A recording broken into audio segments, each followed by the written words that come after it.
Hi, I'm Jess from White Rose Education. Today we are going to look at how you can use our teaching slides in your planning. Each of our small steps within a block has a corresponding teaching slide.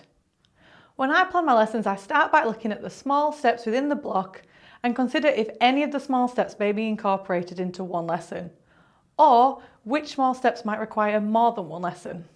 Once I've considered this, I look through the relevant teaching slides and see how I can adapt them to suit the needs of my group and accommodate for any time constraints, including splitting up single small steps into multiple parts or merging some together.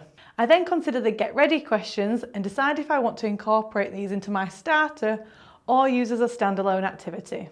I also consider the examples in the Let's Learn section to determine which questions I will use with my group to model as examples or which ones will be used as AFL questions. During this, where multiple representations are presented, I may decide to focus on just one of them and remove any others from the slides. Finally, I will look to see which questions from the worksheet I would like my class to complete and ensure that there are clear instructions for this.